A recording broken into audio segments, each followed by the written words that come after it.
Buenas tardes a todos y a todas. Muchas gracias por estar aquí. Muchas gracias a María y a Paco también por prestarse a compartir la tarde con nosotras. Y gracias también al Aula de Narrativas y a Cristina por recoger el guante de la propuesta que les hicimos desde el Instituto de Desarrollo Local. Nosotros venimos del IDEL, Instituto de Desarrollo Local, que es un centro interuniversitario tiene 2 sedes y una de las sedes está en la UV.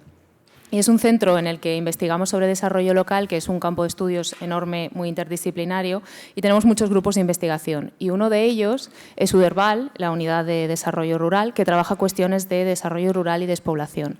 Entonces, viendo el boom mediático que ha habido en los últimos años sobre cuestiones relacionadas con el medio rural, despoblación, con conceptos muy mediáticos como España vaciada, que todos conocéis bien, pensamos que era muy interesante, atendiendo a toda la ola también que había de creaciones literarias, entre las cuales las de María y las de Paco entendemos que son representativas y que son referentes, ahora hablaremos un poco de ellas.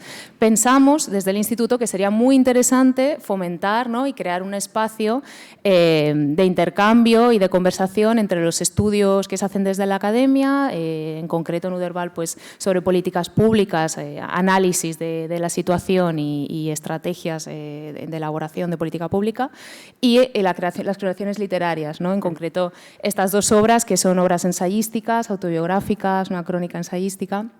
Bueno, voy a pasar a presentaros. A María Sánchez, todos la conoceréis, es veterinaria, es escritora, ha escrito Cuaderno de campo, que es un libro de poesía que publicó en 2017. No, ¿sí? En 2017. En 2019 publicó Tierra de mujeres, que es la obra a la que me estoy refiriendo, un ensayo autobiográfico, escrito, bueno, con una mirada feminista hacia el medio rural.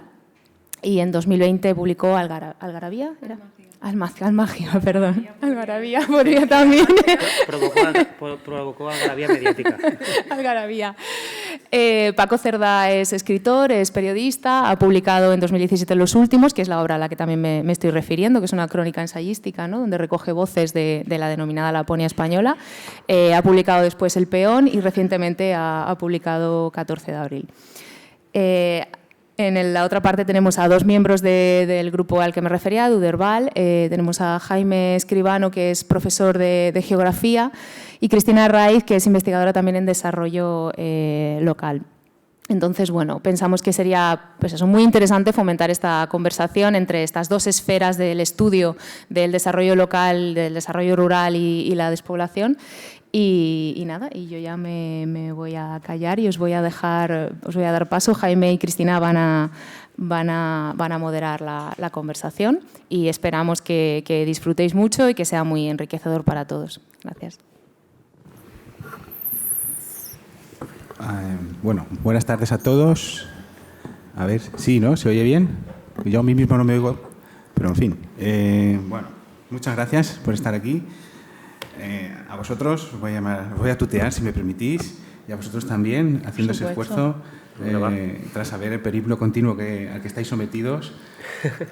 Es de agradecer que, pues, un lunes, a principio de semana, pues os prestéis también vosotros a reunirnos y debatir alrededor de un sujeto, un objeto, que muchos de los que estáis aquí vivís, experimentáis el día a día, estudiáis. Hay compañeros del instituto, te agradezco también la visita de ellos, la presencia. Y, en fin, todos creo que podemos aportar algo alrededor de lo que es el espacio rural, los territorios rurales. Y justo como podemos aportar todos un poquito, pues Maika nos propuso, junto a Aula Abierta de la Universidad de Valencia, que también es de agradecer esta oportunidad, algo que no se había hecho hasta ahora, como decía Maika, y es ¿por qué no un diálogo? No se había hecho, igual inconscientemente todos nosotros cuando investigamos, cuando escribimos, cuando nos documentamos, lo hacemos, pero no tenemos quien nos responda a nuestras preguntas. Y quizá esto sea una buena oportunidad para empezar, tomar como punto de partida, ¿por qué no?, ese contraste entre cómo lo vemos los que intentamos generar, digamos, documentos objetivos, investigaciones académicas, y cómo lo veis, esos planteamientos, esas vivencias de primera mano, quienes escribís desde un punto de vista de la narrativa, del ensayo, con esa mirada crítica, esa mirada personal, ¿no? Y aquí nos hemos juntado. Entonces, realmente, Cristina y yo vamos a intentar, no sé, porque yo creo que va a salir solo, realmente, moderar una mesa en la que todos tenemos esa visión rural, ¿no? Pero vosotros también. O sea, que estaría genial que si tenéis alguna cuestión, queréis hacer un inciso, pues bien al final, por ejemplo, pues también animéis y nos moderéis. ¿De acuerdo? Entonces os suelto el guante para recibir vuestra participación. Y dicho esto, que no me quiero enrollar más, tenemos una hora, a ver si la cumplimos. Yo, junto con Cristina, pues nos hemos ido leyendo pues, los libros en cuestión, imagino que muchos de vosotros los conoceréis, y nos han ido surgiendo diferentes perspectivas, diferentes enfoques. Hemos discutido hace un ratito aquí, mejor lugar que la nao, pues hay pocos, ¿no?, en la cafetería.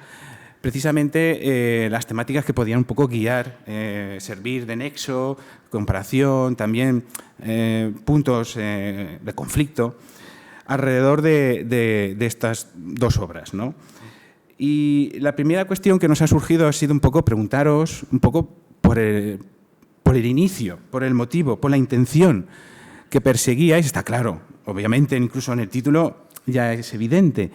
Pero cómo se fue modelando, cómo se fue cocinando, incluso cómo fue la recolección, cómo fue, si me permites, Paco, patearte en la España vacía, hacer esas entrevistas, llegar a un sitio y esperar y no encontrar que vengan y tener que volver al día siguiente, tal y con cuentas, ¿no? Un poco, ¿cómo fue eso? ¿Cómo fue esa gestación? Y después lleváis 2017, 2018, una pandemia, nuevos proyectos, y en esos nuevos proyectos estáis también percibiendo la semilla, la simiente de estas obras, ¿no? ¿Cómo os han modelado a vosotros y cómo pensáis que estas obras han modelado a los demás?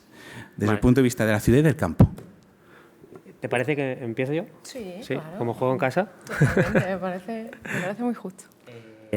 ¿Se escolta bé? No. ¿Te lo cambio? Sí? Ara sí. Bueno, molt bona vesprada a tots i gràcies per vindre, gràcies també a Maica i a l'organització per convidar. Com arriba jo al despoblament? És, jo crec que la millor forma de començar, ¿no? Bueno, después del saludo me paso al castellano para que el diálogo pueda fluir más, aunque después me pase el valenciano y así marcamos el territorio. Pues llego, yo creo que por casualidad, por curiosidad y por romanticismo.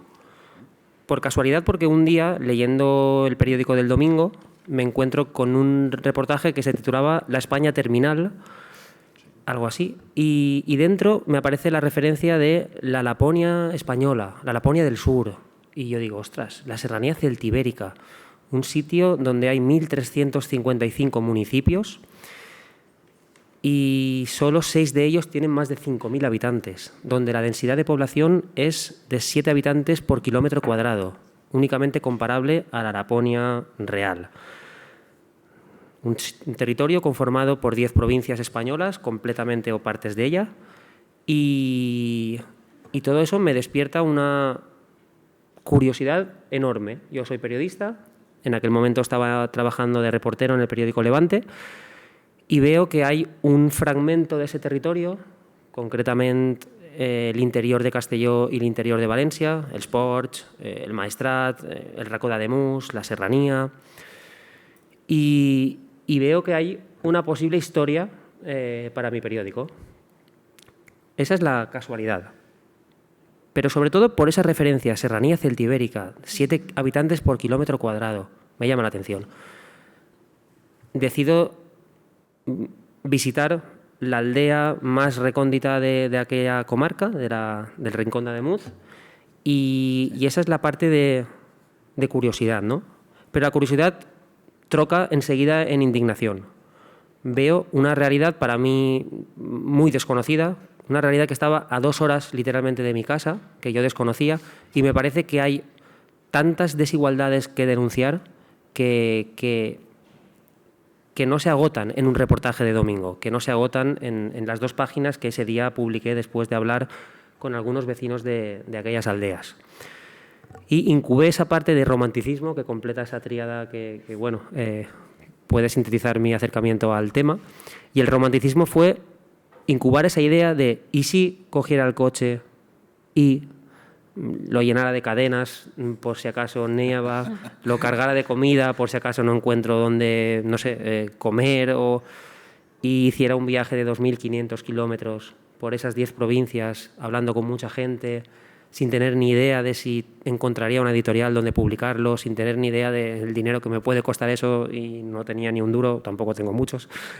Bueno, en definitiva, que por ese romanticismo me lanzo, por la idea de escribir un libro que, uno, denuncie las situaciones de injusticia, que desbucolice, y perdonadme el neologismo, la imagen edulcorada sobre el ámbito rural, que al mismo tiempo ponga en valor aquellos valores que merezca la pena resaltar, como por ejemplo el anticapitalismo o el anticonsumismo, como por ejemplo el silencio bien entendido, como por ejemplo la resistencia de determinadas personas a mantener viva su tierra y su pueblo.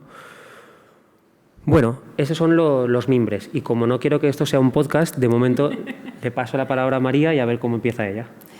Bueno, pues buenas tardes a todas. Me hace mucha ilusión compartir la mesa con Paco, la verdad. Hostia, calla, perdona, antes de que continúes. Yo antes pensaba, María, voy a pensar en una metáfora. ¿Qué sería María? Y ya, viniendo con la mochila, y igual la metáfora para una poeta es bastante mediocre, pero bueno, yo creo que María sería, si fuera una hoja, sería esto, el margen del margen, lo que corta, porque su literatura se ha fijado en las mujeres del mundo rural, en las palabras que se pierden del mundo rural, y además es que todo lo que escribe siempre como deja un poco de sangre, pues porque ya está aquí mi pulsión poética. Que me hace mucha ilusión compartir esta tarde con ustedes. Me ha gustado mucho lo que decía Jaime de que muchas veces queremos hacer un diálogo pero no tenemos respuesta. Como hablabas de palabras, voy a traer el filandón, el trasnocho, ¿no? Esas reuniones, el filandón en León, donde se reunían por las noches de invierno y se contaban historias, cuentos, leyendas, mientras que hacían trabajos manuales, las mujeres hilaban. O el trasnocho, que era cuando en Soria todos los pastores hacían la trashumancia y las mujeres del pueblo se quedaban solas. Cada noche se iban a casa de una a compartir el fuego y la comida y pasaban toda la noche hablando y compartiendo historias, ¿no? Y creo que es muy importante, sobre todo en el debate en el que estamos, esa comunicación, ese diálogo, ¿no? Porque parece que estamos hablando desde el rural o desde la academia o desde las instituciones y no hay nadie que nos responda, ¿no? Sí me gustaría empezar, cuando hablabas de ese inicio, esa intención, a ver, es que yo soy veterinaria. Yo vengo de uno de los sitios más despoblados de Andalucía, de hecho el sitio más despoblado de Sevilla, que es la Sierra Norte de Sevilla. Mi pueblo se llama La Nava de la Concepción y toda mi familia viene de ese pueblo. Posiblemente un tatarabuelo mío vino de Extremadura, que lo cuento en Tierra de Mujeres, que se llamaba Davanza, que vino prácticamente en alpargata y con una mula, y estamos rascando y posiblemente vengan de Galicia, que fueron bajando hasta encontrar un pueblo pues donde asentarse, ¿no? Por familia materna soy hija y nieta de campesinos, que aquí va otra palabra que a mí me encanta. Mi abuelo José, materno, vivía arranchado en el campo. ¿Y qué era vivir arranchado en el campo? Pues en un chocito, tenían un huertito, esos sitios ya no queda nada, a lo mejor queda una piedra, los puedes reconocer que ahí vivía una familia porque queda algún frutal que se ha vuelto salvaje y que sigue dando peritas muy chicas, aunque nadie los cuide. Ves las umbrías, las solanas que segaban y decías, madre mía, esta gente... Muchos no tenían ni mulos. Mi abuelo bajaba cada 2 o 3 semanas al pueblo y mi abuelo fue uno de esos tantos inmigrantes que se fue a Suiza a trabajar en la construcción y que se pasaba pues todo el año, menos la campaña de la aceituna, que volvía a mi pueblo, ¿no? Eso por una parte. Mi abuela también, toda la vida trabajando en la aceituna. Mi madre, que luego pues hablaremos de ella, nace en el 60, con 12 años igual, a trabajar en la aceituna, ya se acaba su educación. Y por otro lado, tengo 2 familias muy diferentes. La familia de mi padre, que mi abuelo era el veterinario del pueblo. Y antiguamente el veterinario del pueblo era más importante que el cura, que el alcalde, incluso que el médico. en un pueblo, ¿no? Donde había bestias y donde la gente vivía del campo y las mulas y los bueyes pues tenían muchísima importancia, ¿no?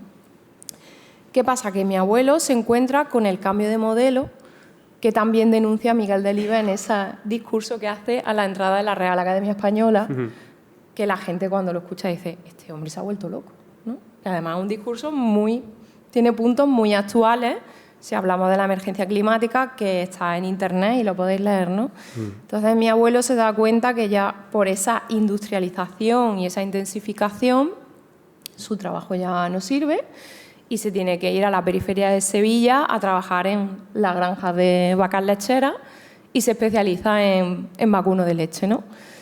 Mi padre quería ser el veterinario que fue mi abuelo, pero como mi abuelo ya veía cuál era el futuro de la profesión, le dijo que vale, que fuera veterinario, pero que que intentara sacarse la plaza en la facultad. Y mi padre, pues, profesor de agricultura en la Facultad Veterinaria de Córdoba, ¿no?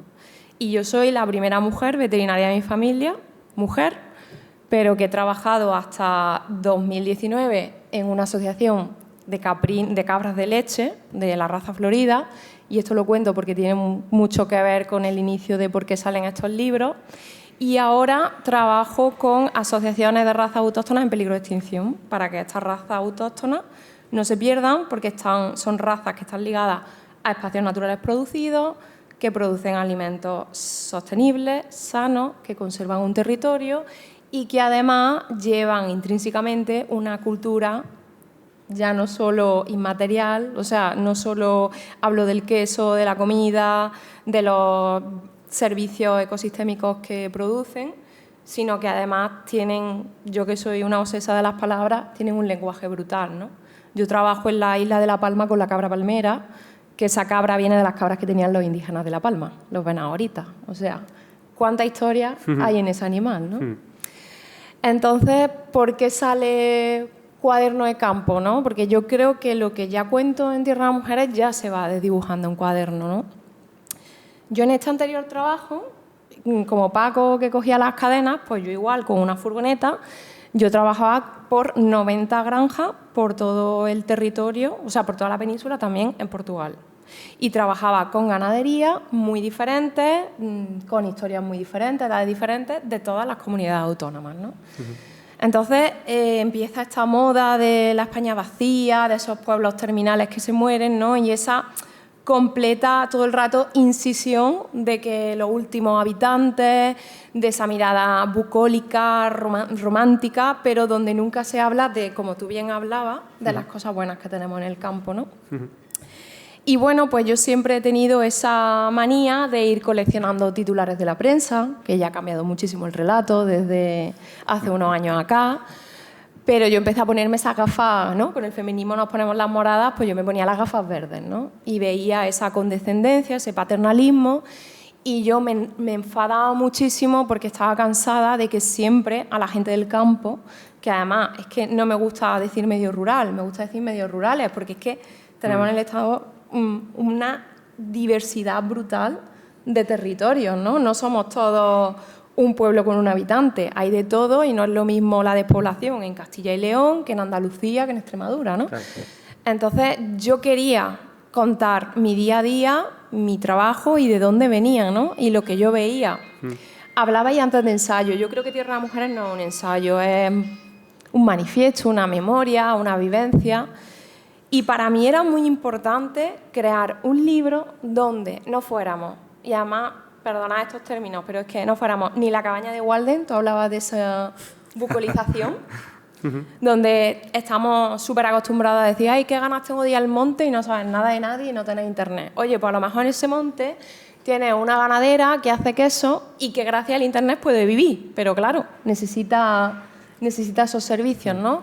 O somos los santos inocentes, o somos Puerto Urraco, ¿no? Somos unos analfabetos, unos muertos de hambre, unos brutos.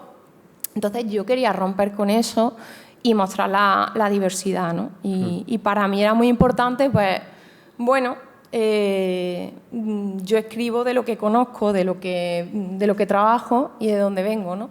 Me parecía muy injusta esa mirada, ¿no? De titulares que he visto en prensa, ¿no? De, por ejemplo, referirse a un pastor por el simple mero hecho de ser un pastor como un hombre ignorante, analfabeto y bruto. Un titular de 2019 en un periódico.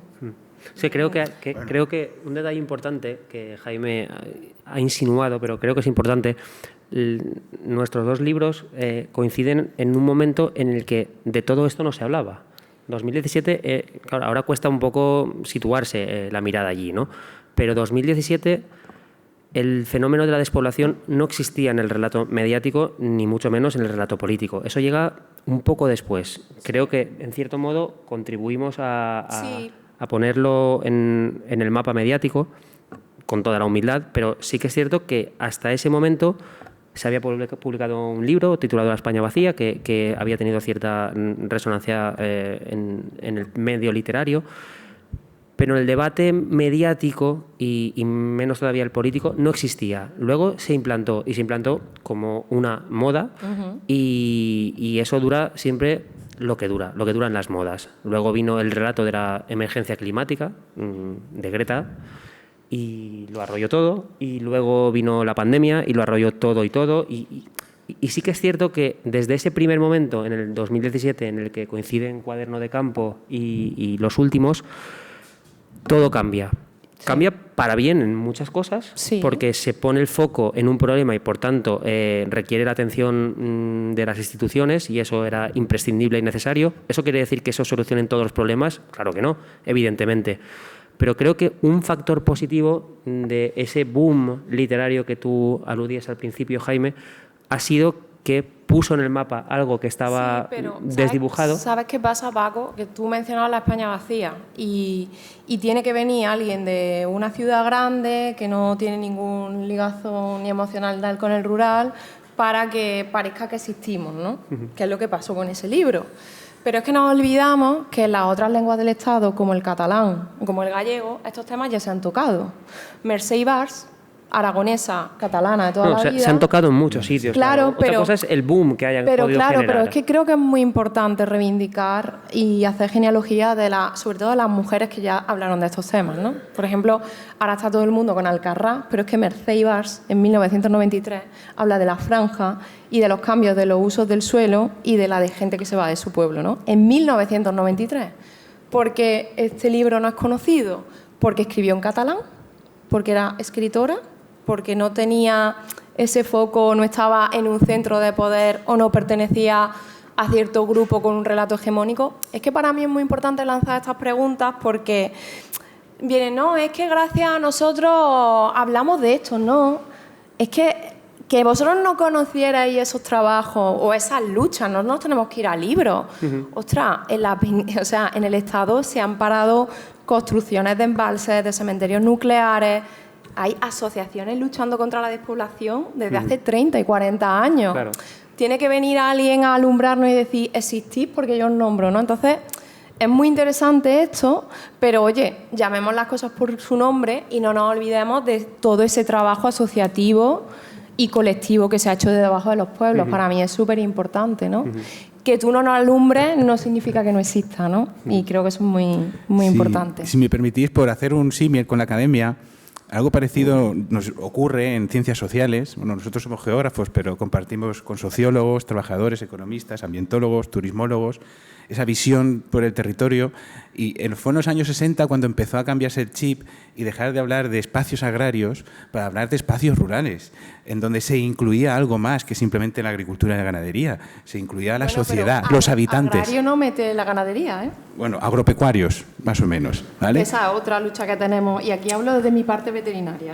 Lo importante es lo que está costando los cambios. Hablabas de que en 2019, ¿cuánto tiempo le costó a la RAE cambiar la definición de rural con un término en oposición y, digamos, peyorativo? ¿De acuerdo? Entonces, los cambios cuestan y, en parte, vosotros sois precursores porque tenéis un ámbito muy extenso.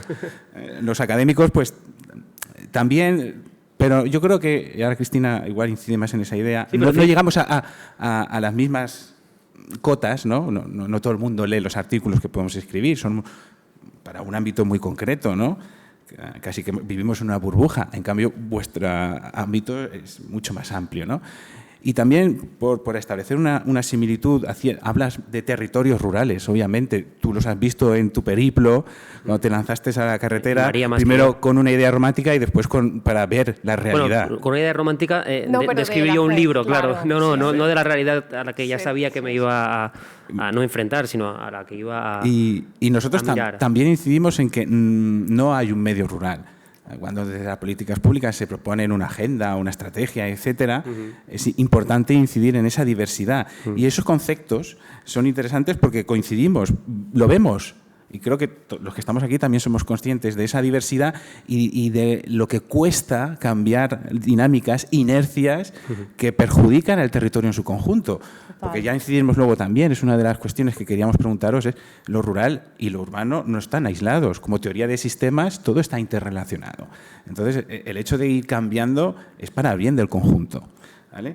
Y una última cuestión, y es que María, tú haces un relato, tú pones voz a las mujeres, o un caso personal también, tu abuela, tu madre, etcétera. Me gusta mucho esa similitud con los diferentes tipos de árboles, y tú das voz a muchos otros más, esa diversidad al correr el territorio. Digamos que incluso María podría haber sido una de las personas a las que hubieras entrevistado y puesto, ¿no? En ese símil, ¿no?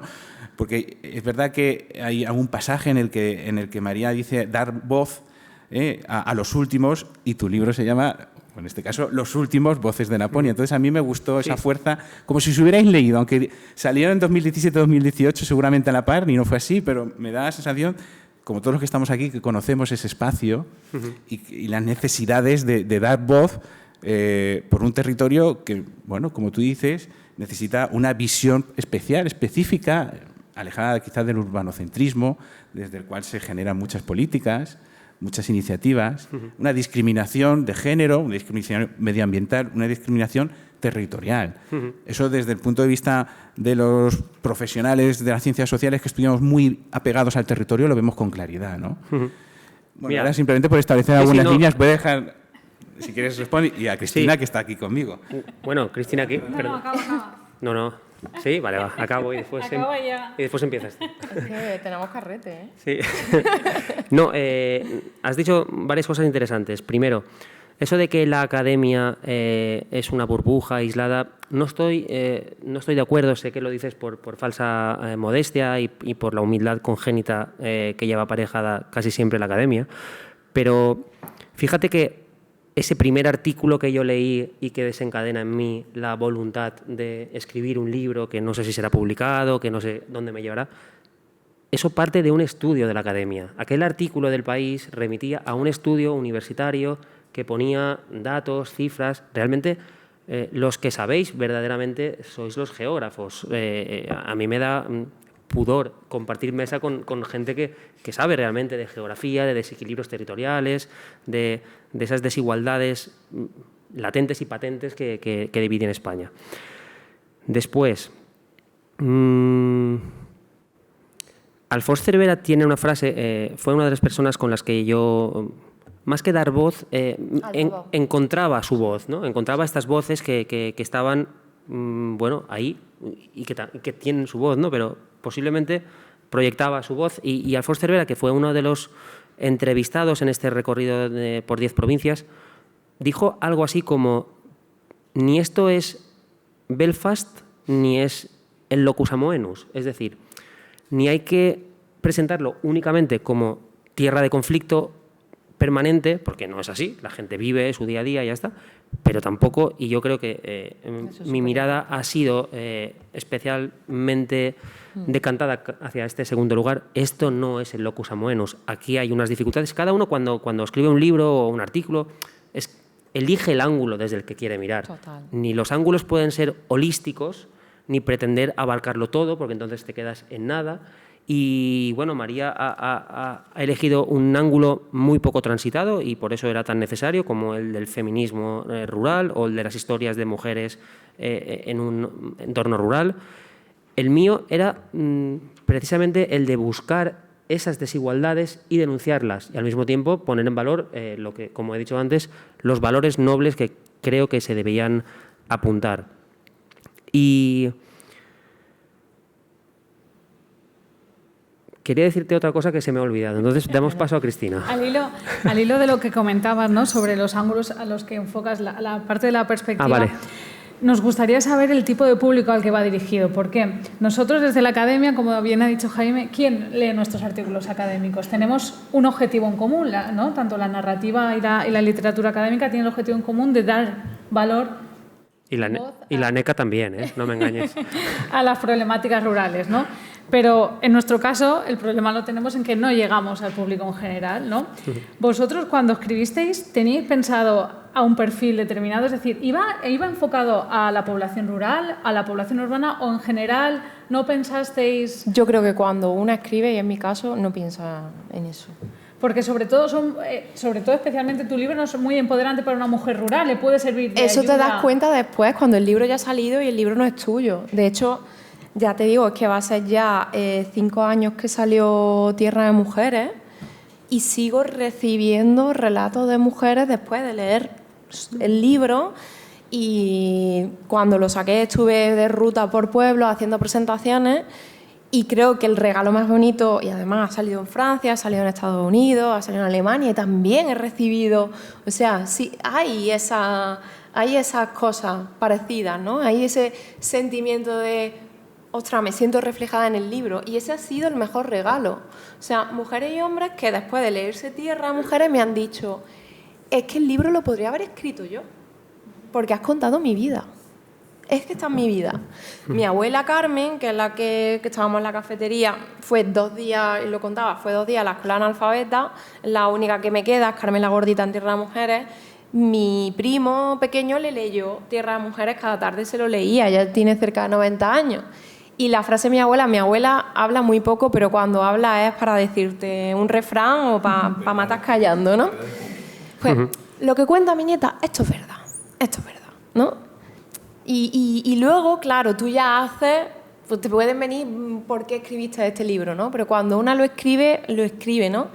Y sí, quizá yo ahora siento que Tierra de Mujeres es ese espacio donde la gente pueda sentir que su voz merece ser escuchada, que no necesitamos que nadie nos dé voz, que todos tenemos voz. Lo que necesitamos son los altavoces y las plataformas para que se nos escuche y para que nuestra voz no se oiga con esa mirada paternalista, ni clasista, ¿no?, ni condescendiente, y que sus historias también importan, ¿no?, y sus vidas también importan, ¿no? Entonces, eso ha sido un regalo precioso, ¿no? Es como gente te cuenta su vida, se siente reconocida, hace, no solo con la preguntaba ahí, urbano, rural.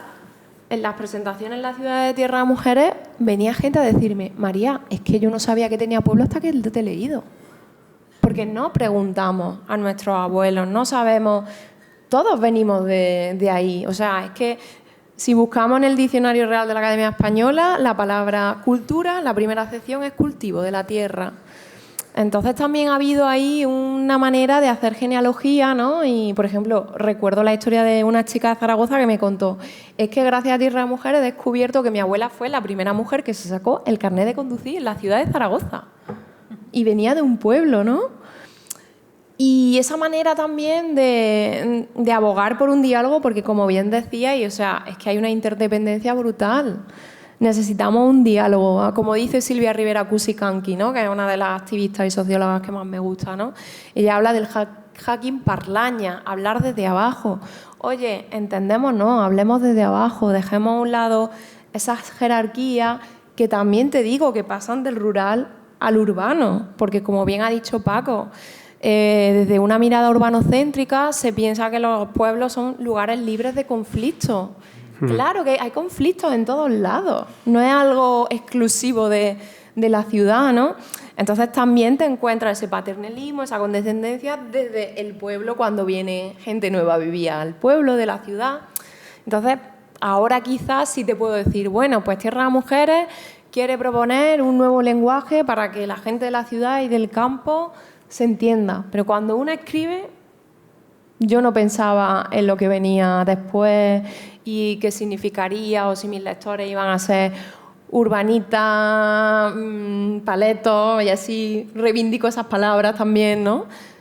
No sé el caso de Paco.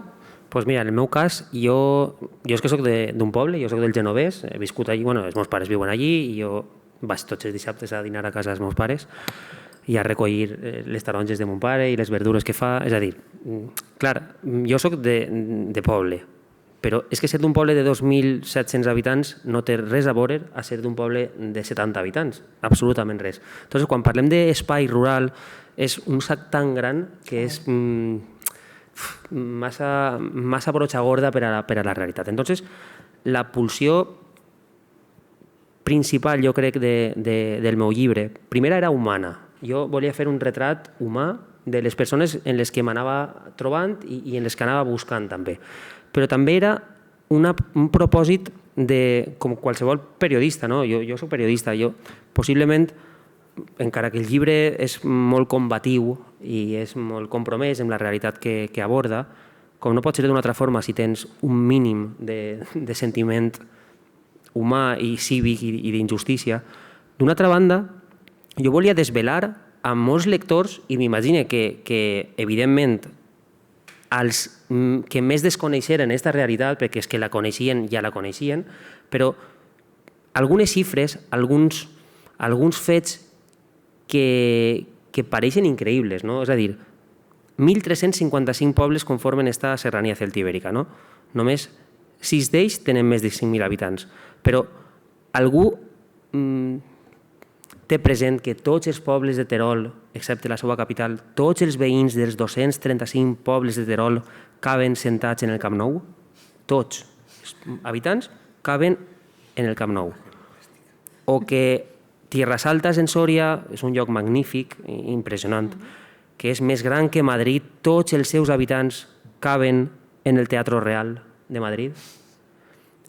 O que els 5.000 pobles que tenen en Espanya menys de 1.000 habitants conformen només que el 3% de la població espanyola, però la superfície territorial que abarquen és tan tremenda. És a dir, això és un territori muntanyós, és un territori fred, és un territori despoblat. I això són els 3 grans, diríem, patrons que comparteixen els municipis de la serrania celtibèrica, de la Lapònia espanyola, de la zona en la que jo vaig recórrer i que si vaig titular Los Últimos tenia un sentit polisèmic en el que eren els últims en molts pobles, per desgràcia, però sobretot, i és on jo volia carregar l'èmfasi, eren els últims per als governs, per a l'administració, per a bona part de la societat d'aquest país. I aquesta era la intenció de denúncia del llibre.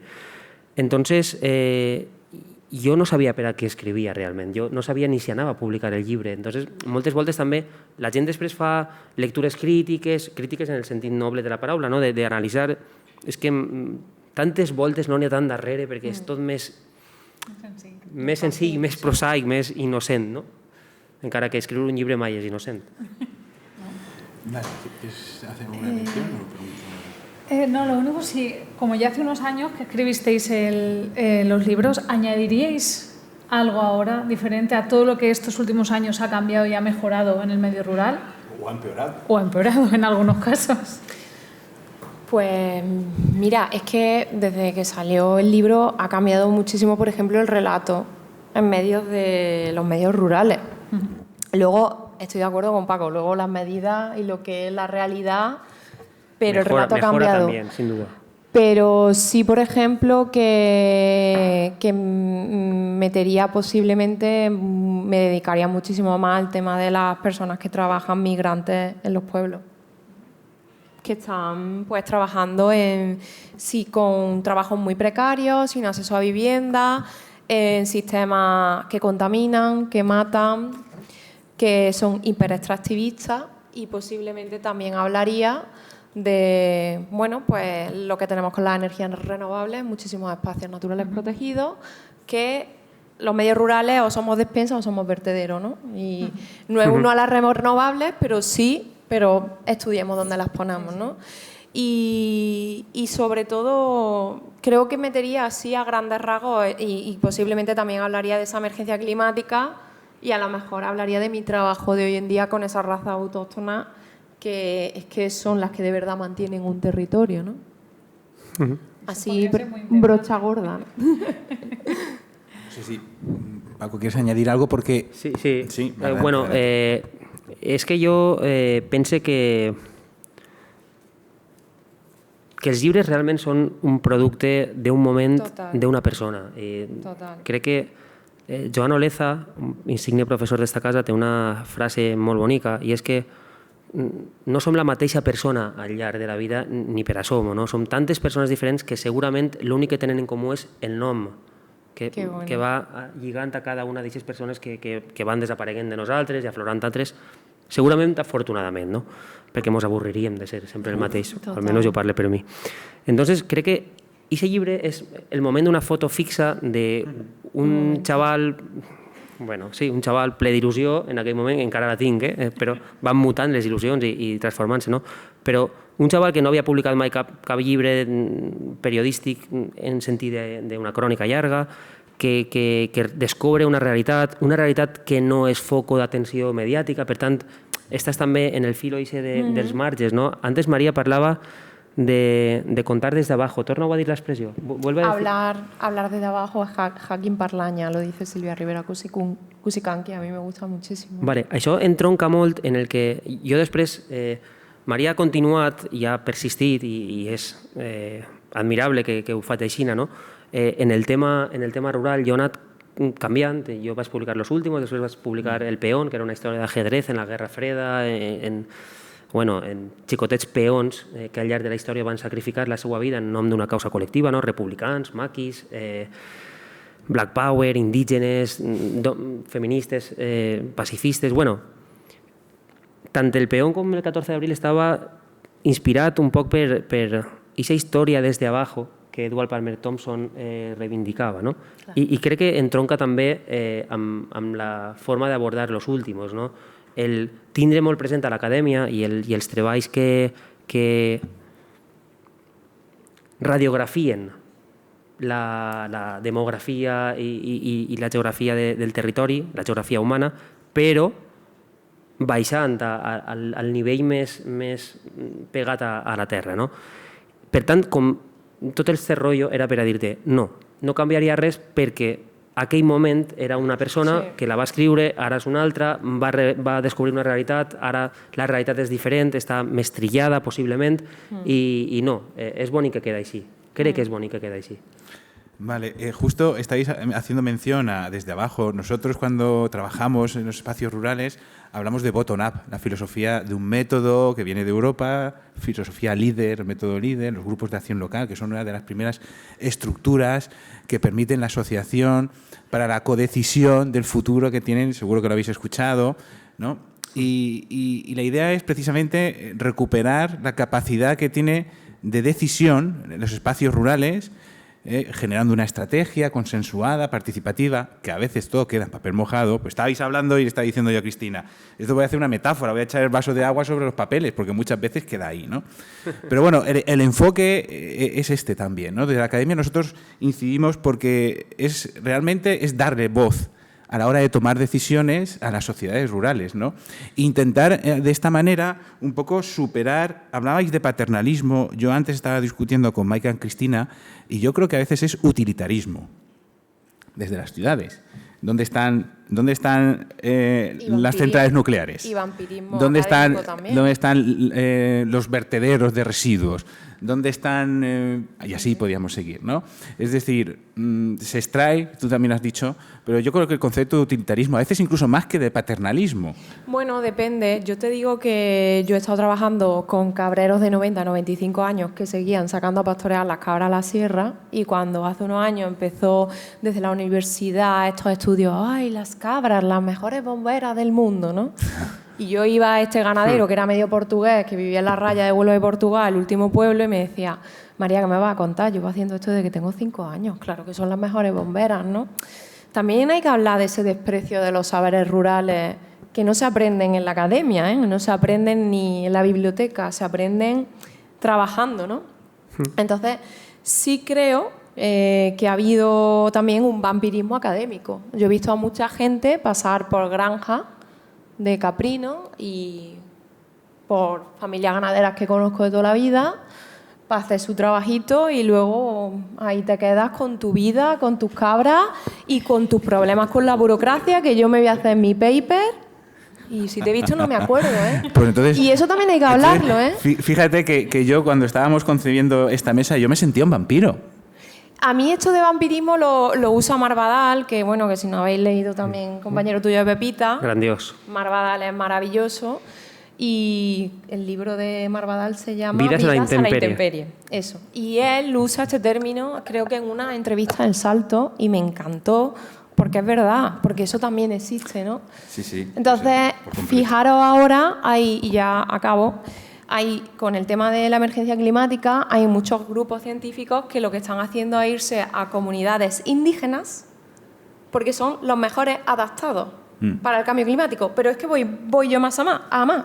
Las razas autóctonas que están el 80% de las razas autóctonas en España están en peligro de extinción y son las que mejor adaptadas están al cambio climático. Razas rústicas que viven en el campo, que convierten en comida los sitios donde nosotros no podemos producir alimento porque no podemos cultivar en esa zona, y están sencillamente en peligro de extinción porque para el sistema agroalimentario atroz que tenemos, que creo que en un futuro se nos juzgará por este sistema que tenemos, donde se muere todos los días gente de hambre, donde se sigue desperdiciando toneladas y toneladas de comida, donde producimos comida que nos mate, que nos enferma, no son rentables para este sistema. Y ese es uno de los grandes problemas, y perdonad que tire para la ganadería y la agricultura, pero los que trabajo, pero ese es uno de los grandes problemas que tenemos de la despoblación. Jo, si em permets apuntar una cuestión, creo que hay una dialéctica peligrosa ahora mismo implantada, ahora mismo y desde hace unos años, ¿no? Y es la de entender el ámbito de la despoblación como o bien el patio trasero de las ciudades, donde se tritura todo lo que no se quiere ver en una primera mirada urbana, o bien patio trasero o bien parque temático de fin de semana, parque temático de vacaciones, la desconexión, me voy a desconectar. Bueno, también se puede reconectar, ¿no? Se puede reconectar con ciertos valores, no sé, con saberes, con tradiciones, con ese patrimonio cultural en peligro de extinción, que es un derroche que, no sé, ninguna empresa creo que se permitiría el lujo de derrochar todo el patrimonio, uno, material, y dos, inmaterial, que se está dejando morir en numerosos pueblos. Y claro que sí, claro que hay muchos pueblos que han muerto a lo largo de la historia, ¿no? Y seguirá pasando, ¿no? Y los geógrafos lo sabéis mejor que nadie, ¿no? Si han desaparecido civilizaciones que parecía que iban a ser eternas, ¿no? Si Roma y el Imperio Romano cayó, ¿cómo no va a morir Maderuelo, quizá, ¿no? O Motos, y eso es un drama, y te dirán, no es ningún drama, es ley geográfica o ley de vida evolutiva. Ya, pero si fuera tu pueblo seguramente lo intentarías, ¿no? Lo intentarías, o al menos intentarías demorarlo, ¿no? Y hay ciertas decisiones, como la de no cerrar ninguna escuela aunque haya solo 3 alumnos, que sí que se han empezado a adoptar en algunos territorios, que son determinantes para minimizar esa catástrofe, esa demotanasia de la que habla una geógrafa como Pilar Burillo, ¿no? Es importante que como producto o como destilado o como precipitado a consecuencia de este boom literario que hemos presenciado, es importante que ciertas praxis políticas al menos mitiguen los efectos naturales, porque también creo que es importante dejar claro una cosa: a nadie se la tiene que obligar a vivir en su pueblo. Oye, aquí tenemos libertad de movimiento y de vida, pero hay que dejar la oportunidad, claro, está claro. Porque la realidad es que a veces te expulsan de forma... mi familia materna, por eso me daba rabia ese término de España vacía, ¿no?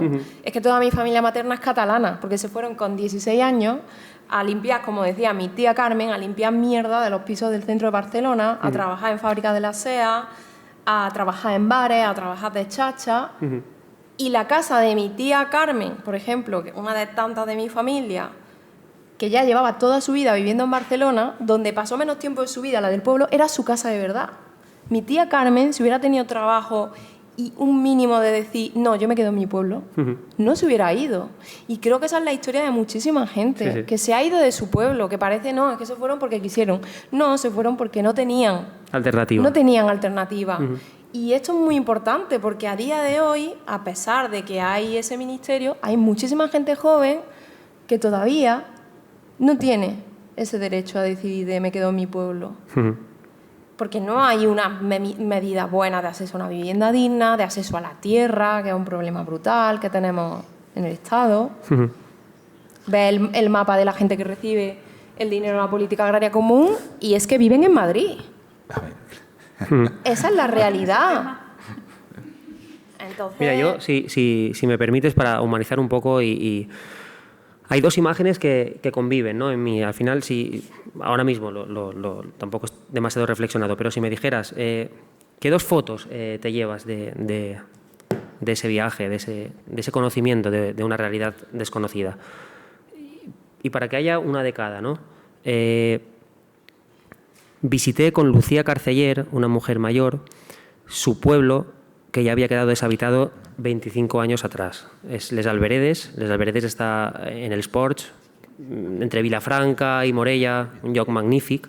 Per cert, allí es va rodar Tierra y Libertad, la pel·lícula de Ken Loach. I, clar, el poble estava deshabitat per complet. Imagineu-se un dia de febrer molt ventós, un dia de fred, en una zona allà que en estiu ja fa fred inclús en alguns moments del dia.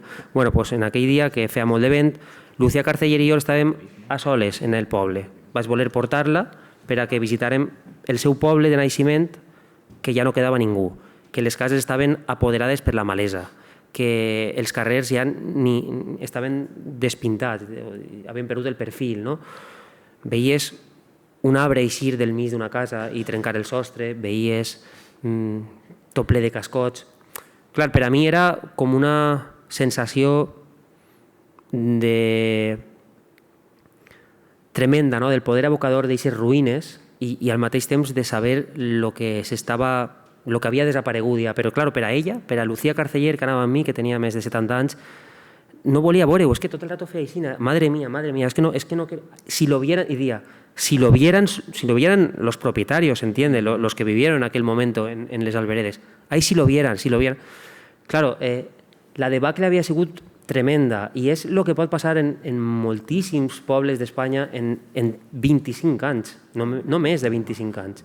Val?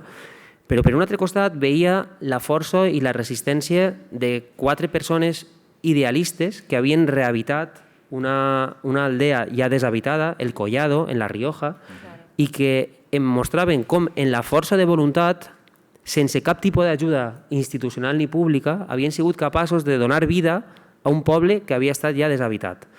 I recorde que estant allí em va preguntar Marcos Moya, el Quijote del Collado, que jo li dia, per la seva capacitat de lluita i de fer allò que creia. No? Em va dir, vols quedar-te... Bueno, per arribar al Collado eren curves i més curves i més curves i arribaves a una zona que era tremendament vella i estava tremendament apartada de tot. O aquesta és la sensació que jo tenia estant allí. I vaig anar allí perquè era un poble que no tenia llum, era un poble sense llum elèctrica, que vivien 4 persones en unes plaques solars. Imagineu-se que quan nevava no carregaven les plaques solars, ni les quitanieves arribaven per a despejar la carretera, perquè era un lloc oficialment deshabitat. Bueno, era com l'última frontera, no? I em va dir, si vols quedar-te a dormir esta nit, i sincerament, i ho conto en el llibre perquè em pareix un exercici d'honestedat, i jo en el llibre conté que no m'apetia dormir allí esa nit, perquè ho veia unes condicions tan extremes que no em trobava còmode, no? Que admirava que Marcos ho fera, que admirava que aquest poble fora rehabitat, que admirava els valors que els havien portat a separar-se d'una anòmia urbana en la que no coneix a la persona que puja en ella a l'ascensor, a voler tornar a rehabitar el poble que havien sigut de les seues famílies. Ho admiraven ells, però no anava amb mi. I per això jo defensava que qui volguera tinguera l'oportunitat. Però jo no anava a ser fals ni hipòcrita ni a dir todos al pueblo, todos a la aldea. No, és que jo sóc un periodista, vaig a mirar una realitat d'una manera lo més humana possible, lo més compromesa possible. Lo que no vaig a hacer és caure en la falsetat de lo que no soc ni de lo que provinc. A mí, por hilar por lo que decía, y ahora me voy otra vez a las palabras. A pesar que ahora me paso al valenciano, yo digo, mira. No, en valenciano no sé, pero hay un dicho, que no sé si lo tenéis aquí en valenciano, que se dice mucho en mi pueblo, yo lo digo muchísimo, pero hasta hace unos años no descubrí de dónde venía. Yo digo mucho, estoy más a gusto que vestida de limpio. Que vestida de limpio. ¿Y tú sabes eso de dónde viene? Estoy más a gusto que vestida de limpio. Sí, acércate al micro. Pues eso es que en mi pueblo pues, los cabreros se tiraban 2, 3, 4 semanas en el monte con las cabras, en un chozo, y claro, esa gente cuando bajaba un domingo y se cambiaba la muda, ostras. Se quedaba a gusto. Y yo he crecido oyéndola, y lo digo, ¿no? Y mi padre en su clase, una de las fotos que pone con sus alumnos y alumnas, que a mí me gusta mucho, es un pastor de los años 80 en la Sierra Morena con la cabra blanca celtibérica. Y ves dónde vivía. No podemos pretender que la gente viva así, ni podemos perpetuar esa imagen, ¿no? Y eso es muy importante también, romper con esa imagen, porque lo que no podemos hacer es volver, disfrazar esa vida tan dura, como os contaba al principio, en mi pueblo una cosa que me encanta es que todos los sitios, las umbrías, las solanas, los llanos, tienen nombres de personas. Umbría Severino, el llano Gavino, y era de la gente que vivía ahí en Ranchá, que ellos ya no están, pero la tierra sigue conservando sus nombres. Y yo no me puedo olvidar de cómo vivía esa gente, ni puedo pretender idealizar y reivindicar eso cuando tú decías de esa vuelta al rural. Claro, que pensaba es que en eso. si acabas idealizando, terminas por, recuerdo en Segovia, en el nordeste de Segovia, que hay una asociación muy importante con INSE. Un grupo de acción local. Exacto, un grupo de acción local. Y me decía aquella mañana de domingo que había nevado, por cierto. Mira, aquel día tomé la foto de portada. Sí, qué guay. Me pareció chula y yo iba a imaginar que iba a ser la portada ni nada. Bueno, la cuestión es que estando allí aquella mañana, Carolina, no recuerdo el nombre, después lo recordaré. Me dijo una frase brutal. La gente, yo me voy al campo, primera error, ¿no? Pueblo y campo, joder, yo soy de poble, ¿no? Es que el poble y el campo son coses diverses y no només n'hi ha que anar a Llagnou de la Corona para saber qué es un poble y qué es el camp. Bueno, yo voy al campo, bueno, pero es que, ¿y crees que alguien te está esperando en el pueblo? ¿Crees que alguien te está esperando con un trabajo, con una casa para alquilarte o comprártela, con una tierra para poderla trabajar? Es que nadie te está esperando. Entonces, hay producto de ese idealismo y de ese romanticismo o romantización de la idea de vivir a lo Walden, y después aquel día... Oye, pero que Walden baja Balbás todas las noches, no sé si lo sabes. Claro, eso es una estafa. Que eso no lo cuento. Claro, eso es una estafa total. Es que... Tú vas allí, yo no he ido, pero tengo una amiga que fue y me dice, María, es que la cabaña estaba súper cerca del pueblo, ¿no? Zoró, que habréis leído el libro. Esa distancia, claro. Y él bajaba todas las noches al bar con los paisanos. O sea claro, sí. Y luego otro, ahora, por dar una de cal y otra de arena a la academia, ahora han sacado una investigación muy bonita diciendo que Walden era roja, o sea, que había nativos indígenas norteamericanos trabajando y viviendo en Walden, pero que no han tenido nunca, no se ha reconocido su historia ni su voz, ¿no? Es el margen del margen. María Claro. Corta. Al hilo de lo que comentas, María. ¿Quieres que pregunte? ¿Quieres que pregunten? Todavía no. Ah, vale. Es que me sabe mal. Queríamos comentar también al respecto del concepto, ¿no?, de vampirismo académico, de mostrar también nuestro punto de vista en esto. Por alusiones. Claro que sí. Porque además en ambos libros, ¿no?, criticáis que desde la ciudad no se escribe sin saber de lo rural. Yo exactamente eso no lo... Bueno, pero yo sí. No, ya me parece perfecto. Pero sí que hay, ahora no recuerdo Yo qué sí frase, lo pero digo sí que hay... porque, y perdona, es que yo he tenido que hacerme un selfie. Sí. Yo he tenido No que quería hacerme que no se un haga. selfie con una cabra para que viera el crotal, para convencer a una administración pública de que la cabra estaba viva. porque me decía que es que el ordenador decía que estaba muerta. Digo, la tengo delante. No, me da igual. Bueno, pues te mando un selfie. Y o sea, para que veáis películas de, no sé. En nuestro caso, en este punto de unión, en esta mesa de debate, queríamos mostrar también que en realidad tenemos muchas semejanzas entre la narrativa, porque nosotros, por ejemplo, yo para mi tesis doctoral, que la acabé en septiembre del año pasado, hice más de 100 entrevistas en la serranía suroeste de Sevilla, en Cataluña, en Ibiza y Formentera. Al final, la recogida de información, aunque nosotros con un procedimiento metodológico diferente, ¿no?, que tú ahora aprenderás, ¿no?, si estás metida en tema de investigación también, pero al final nuestro objetivo es el mismo. Entonces, aunque escribimos desde la ciudad porque la institución que nos paga está en la ciudad, ¿no? Pero realmente... tenemos una visión urbanocéntrica. Exactamente. Sí. No, es que por eso yo entiendo lo que dice María y comparto el espíritu de lo que dice, pero sí que, claro, si solo pudiéramos escribir de aquello de lo que procedemos, por ejemplo, un periodista difícilmente podría abordar realidades diversas. Pero no podemos... es que yo no digo que solo escriba la gente del campo. Yo lo que cuestiono es, oye, que impere la visión. Preguntémonos quiénes son los que han escrito del campo. Y a ver, decirme autoras, escritoras españolas que hayan escrito del campo. De Dada, ahí veo Llamazares, de Miguel Delibes. ¿Conocéis alguna? Porque la hay. No, digo de narrativa. Pero narrativa todos conocemos a Julio Llamazares. Isabel Goch, de Soria. Pero de Soria. Y no es conocida por eso. Y ahí lanzo a las lenguas. Para mí fue un choque muy fuerte cuando yo empecé a vivir en Galicia y a leer en gallego y decir, madre mía, pero si esta gente lleva escribiendo sobre esto ¿cuántos años?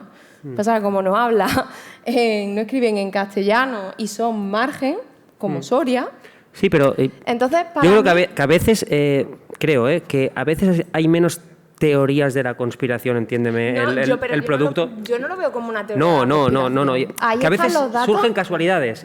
Paco, pero tú ves los datos de los libros publicados por escritores, o sea, por mujeres escritoras, y ahí están las edades estadísticas. Sí, pero tú y yo, por ejemplo, creo que no podemos transmitir esa imagen porque tú eres veterinaria y has publicado en La Bella Varsovia y yo soy de Genovés y he publicado en una editorial de Logroño que se llama Pepitas de Calabraza, con menos proyección que un Cinexin. Y eso ya está cambiando, y nos han hecho caso, nos han llamado de la aula magna de la universidad. Sí, pero entonces, que yo no estoy diciendo eso, pero yo estoy diciendo, porque yo estoy hablando de genealogía y yo en Tierra de Mujeres lo cuento. Cuando yo voy a la estantería y empiezo a ver que todo lo que leo y todo lo que admiro son hombres y no hay ninguna mujer autora.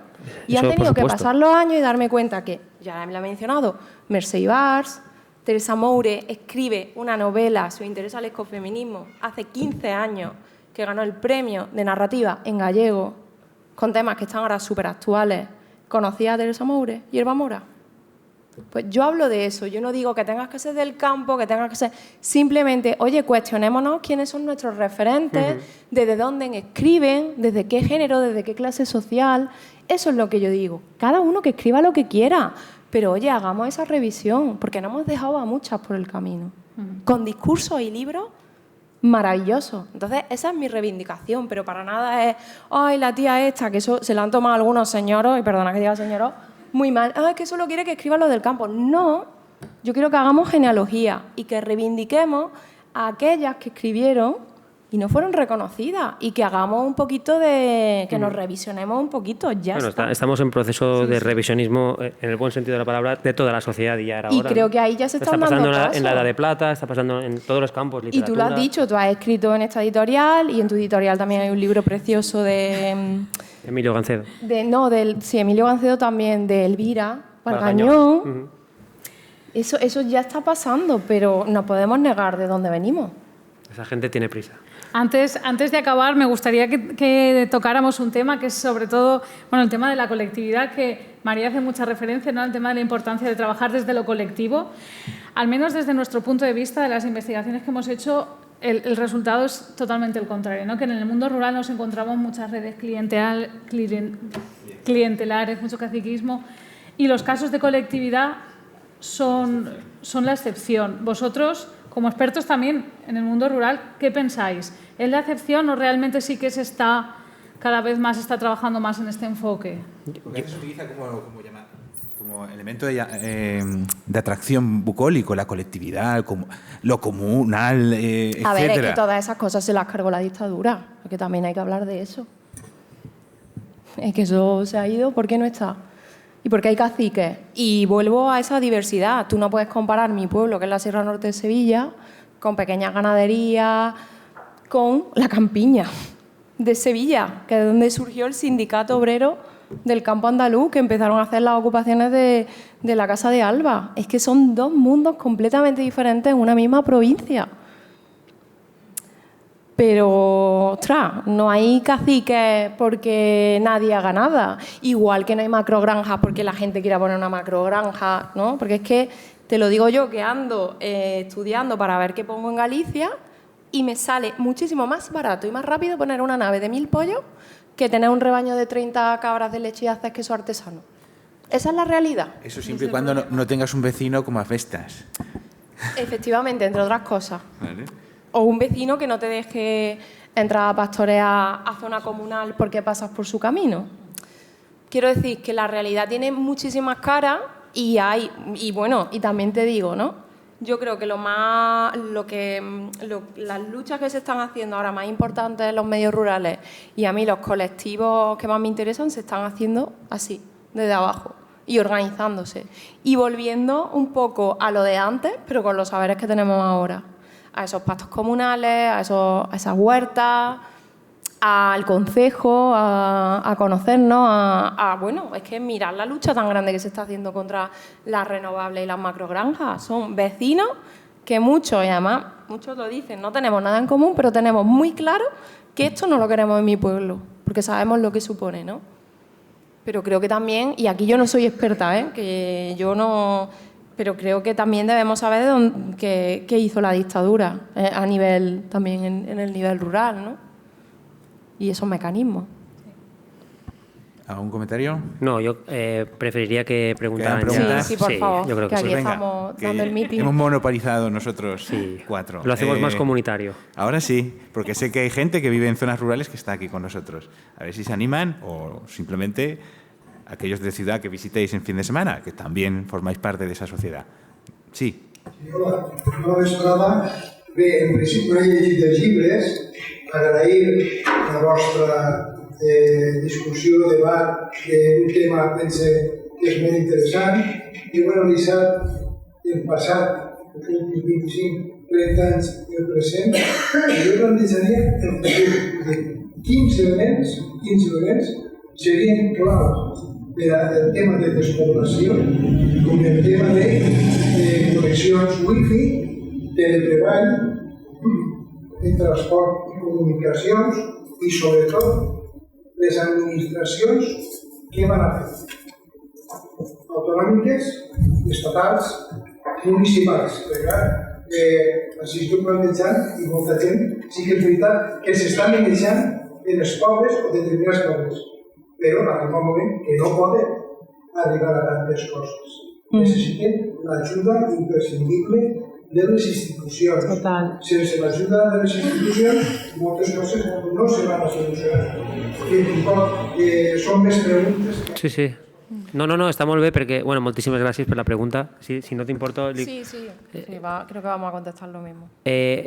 Quan t'ha començat a preguntar m'ha recordat de Raimon i aquest vers que té que diu qui pregunta ja respon. Vostè, o tu, perdona, en la pròpia pregunta ja portaves immersa la possible resposta, no?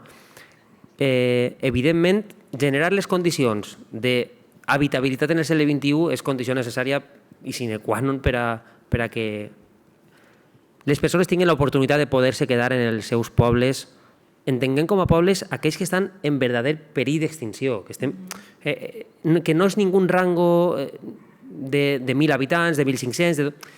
Va molt en... Es que depende mucho. Clar, depèn de molts factors, no? De quina distància n'hi ha a un lloc de referència, com que pugui tindre un hospital o una universitat, que ja quedaria més lluny, no? Però per apuntar només una qüestió, per la meva experiència en aquest recorregut, no es pot fiar al futur a aquestes persones que es coneixen com a neorurals.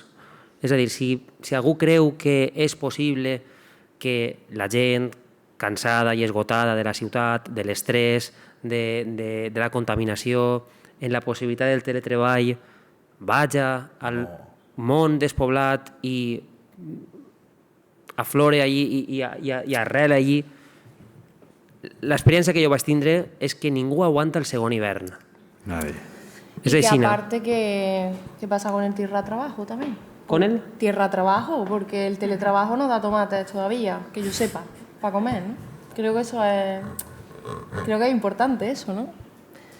No sé, yo creo que es fundamental en la línea el fortalecimiento por comarca de los pueblos, que cada comarca tenga un buen servicio de salud, público, de educación, el acceso a la tierra, el acceso a vivienda digna, la soberanía alimentaria, o sea, que se fomenten esas redes de productores que las tenemos maravillosas, de verdad, que no somos conscientes de lo que tenemos en este estado. O sea, tú vas a Carrefour y compras la leche de cabra ecológica de Bélgica y esas cabras no han visto el sol en su vida. Están en una nave en ecológico porque tiene metros de descanso y comen pienso en ecológico.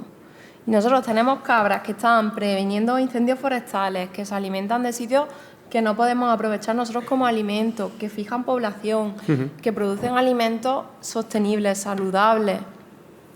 Y no tenemos acceso a esos alimentos, ¿no? Entonces, yo creo que habría que darle fundamental esa vuelta al sistema agroalimentario. Y obviamente, no todo el mundo que vive del campo tiene que vivir de la agricultura. Campo, pero es que no nos podemos olvidar el peso que tiene. Es que, o sea, algo que necesitamos desde que nos levantamos hasta que nos acostamos es comer. Y luego también, tú hablabas muy bien, ¿no?, de esa gente que se va, que dice que no aguanta el segundo invierno. También cuestionémonos quiénes son los que se van. Porque se van los que se pueden a vivir con el teletrabajo, empadronados, que siguen empadronados en su ciudad, con todos sus servicios cubiertos en su primera ciudad, y eso no hace nada porque el pueblo abra una escuela, porque pase un médico. Yo siempre recuerdo una charla que tuve con unas mujeres rurales en el ministerio, de una agricultora joven de Castilla y La Mancha, que tenía un niño de 5 años y otro de 3, y me decía: María, ¿tú verías normal que a ti te doliera, o sea, que fueras a tu médico y en vez de hacerte una radiografía te mandaran a verte el oído? Dice, es que a mí, mis niños solo, el médico que ven es un médico que solo ve a personas de 80 años, o sea, no es pediatra. Dice, yo no tengo un acceso a un pediatra, mis médicos no lo ve un pediatra, ¿no? Entonces, yo creo que son cosas imprescindibles que harán que la gente se quede. Es que siempre estamos hablando de urbano. No, claro. Gente que se va de la ciudad. No, pero por eso decía yo que la solución no, claro, en ningún caso pasa por ahí. Y lo decía por el confinamiento, ¿no?, que lo veíamos en la tele. ¡Ay, la gente que se va! Y bueno, ¿y qué pasa con la gente del pueblo? Eso es claro, esa es la anécdota. Y no, por cerrar y dar paso a más preguntas, ella ha dicho una cosa que me parece muy importante, y es las cabeceras de comarca. Es decir, estamos en un proceso global, todo el planeta, de urbanización, de concentración en megalópolis, primero, y en grandes ciudades, segundo. No hace falta que hablemos del peso aspiracional de Madrid y cómo está nutriéndose de manera irreversible de muchas provincias de su entorno. Es dramático ir a Salamanca, por ejemplo, y escuchar a algunas personas de cómo los domingos la estación de autobuses se llena a lo bestia de jóvenes que siguen empadronados oficialmente en Salamanca, pero que pasan toda la semana en Madrid y que ya es muy posible que una gran mayoría de ellos ya no vuelva a Madrid. Y no estamos hablando de motos de la Laponia española, no, estamos hablando de capitales de provincia.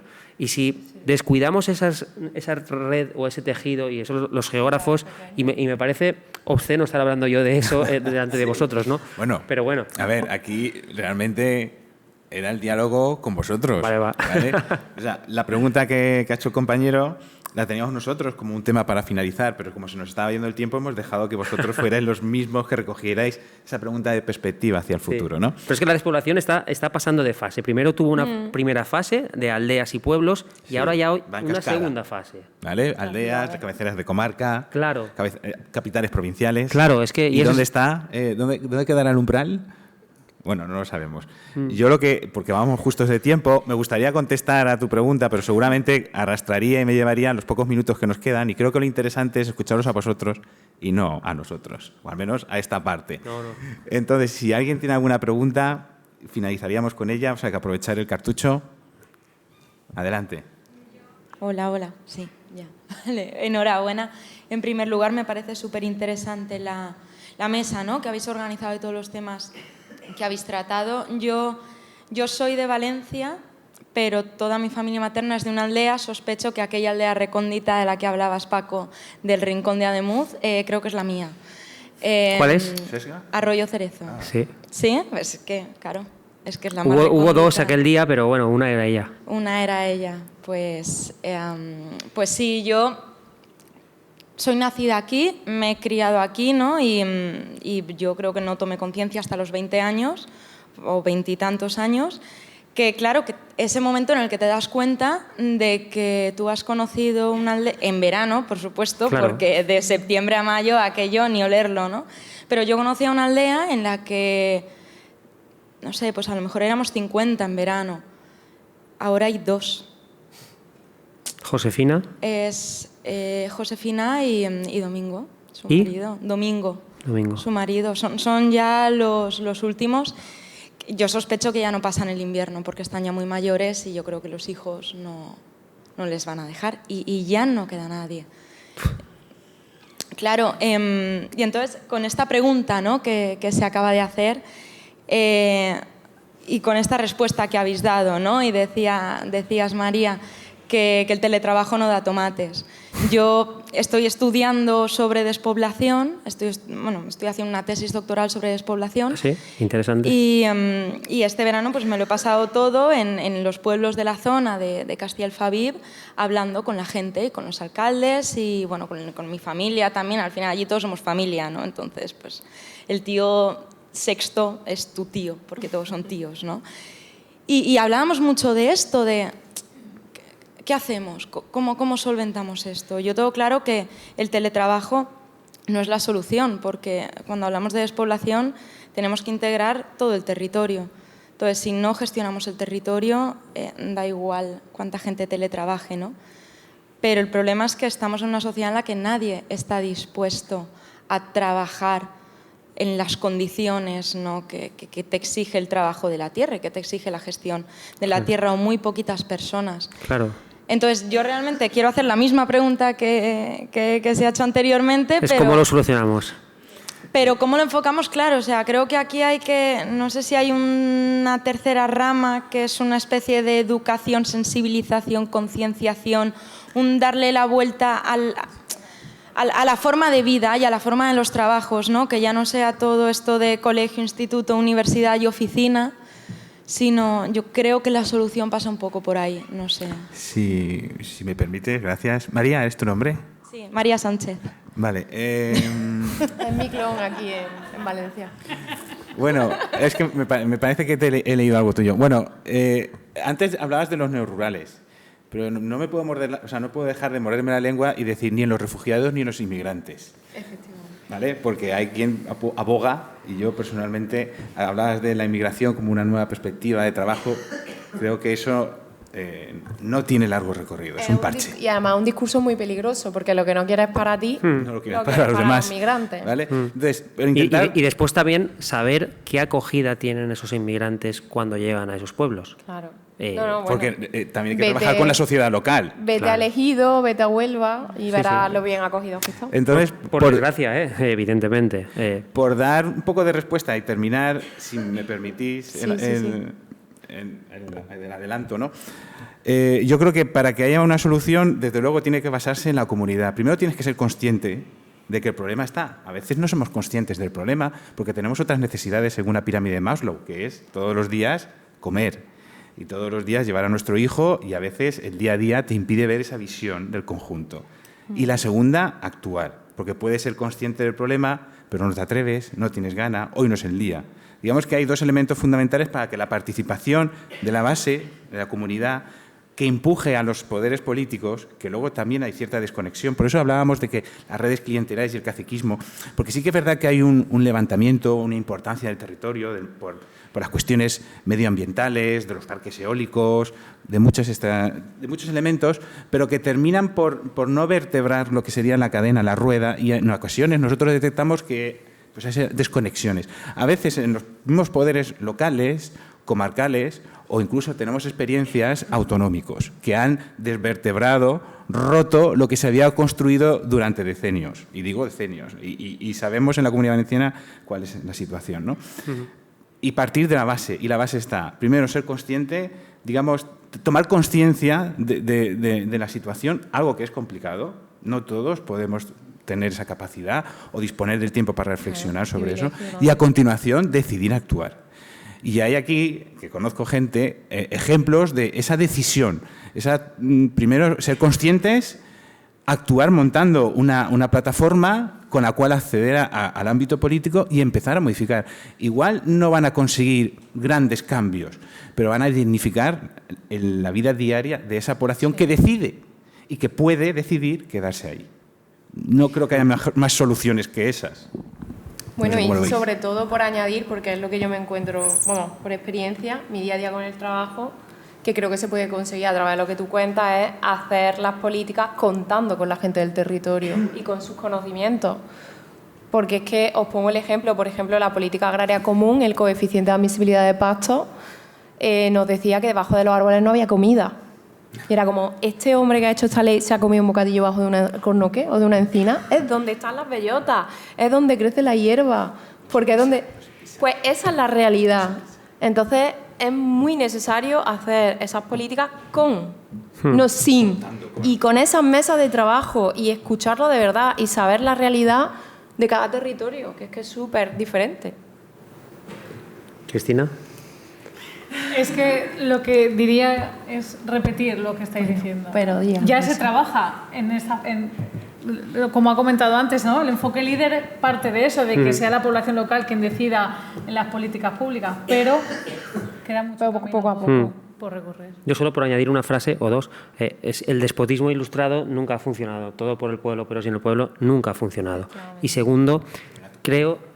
El gato pardo cambia todo para que no cambie nada. Sí, pero creo que sí que es cierto que desde hace unos años hay muchos más recursos, indudablemente, mucha más atención política, pero intuyo que si el problema tiene solución, que habría que verlo, y todos queremos pensar que sí, pero habría que verlo. Es un proceso, insisto, global, con una fuerza seguramente superior a la capacidad de resistencia de gentes y sociedades tan humildes, pero creo que si el problema tiene solución es menos de dinero que de relato cultural. Total. Es tan fuerte el modelo de civilización que nos rodea cada día por la televisión, por las series, por la pulsión de las redes, total. Que centros de salud, escuelas, si es que en muchísimos casos las hay. En otros no, y hay que denunciarlo porque la vida es muy complicada cuando no tienes un pediatra al lado de casa. Pero en muchos casos es que lo vemos, la atención sanitaria rural en muchos casos es mucho mejor que en las grandes ciudades como Madrid. Es que es así.